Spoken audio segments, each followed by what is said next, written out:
Nimefungua mafunzo ya mfumo wa TEHAMA wa usimamizi wa shule za udereva pamoja na wakufunzi wa hizo shule na wamiliki wa hizo shule. Nimewataka kwamba mifumo ya ufundishwaji iendane na kasi ya mabadiliko katika swala la TEHAMA hapa duniani.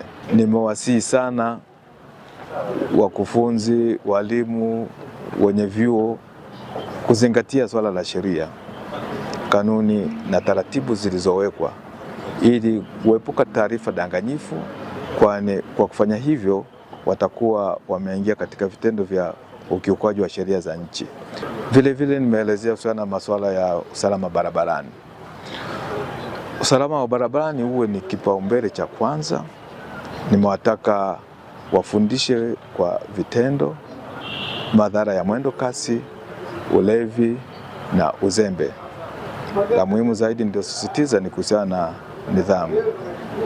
Nimewataka kuwa wasilete mchezo katika swala la nidhamu, kwamba kila dereva anayehitimu katika hivyo vyuo awe ni dereva safi, mwenye maadili na uelewa sahihi wa sheria za barabarani. Nimekemea vikali sana kuhusiana na swala la rushwa.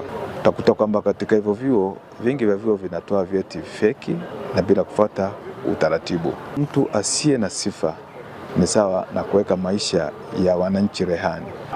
La tano, nimesitiza ushirikiano mkubwa katika jeshi la polisi na mamlaka nyingine zozote zile zilizoko pamoja na wadau wa usalama barabarani. Lengo kuu la mafunzo haya ni kuhakikisha tunazalisha madereva bora, kwa maana kwamba kupitia mfumo huu sisi jeshi la polisi, lakini pia na wakuu wa vyuo hivi, yani shule hizi za udereva, lakini na wakufunzi, tutaweza kusimamia ipasavyo vyuo hivi, kwa maana tangu mwanafunzi anapoingia chuoni pale, kwa pamoja tutaweza kuona na kufuatilia mwenendo mzima wa chuo, lakini sio tu chuo, hata kwa wakufunzi. Mfumo huu unawasimamia wakufunzi hawa wanaotoa mafunzo haya.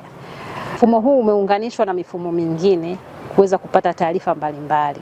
Mfumo wa kwanza uliounganishwa ni mfumo ule wa kupata taarifa za vitambulisho vya taifa, kwa maana umeunganishwa na mifumo ya NIDA, lakini mfumo wa TRA, mfumo wa usajili wa magari, lakini mfumo pia wa leseni za udereva umeunganishwa. Na imani kabisa mafunzo haya yanaenda kuleta tija kwenye usalama wa vyombo barabarani, kwa maana mfumo huu unaenda kusaidia kuweka kumbukumbu sahihi za wanaosoma kwenye hivi vyuo, wanaomiliki na hata wale wahitimu wa hizi shule, kwa sababu mfumo huu utamsaidia hata wasimamizi wa usalama barabarani kuona au kupata kumbukumbu sahihi za wale madereva walioko barabarani.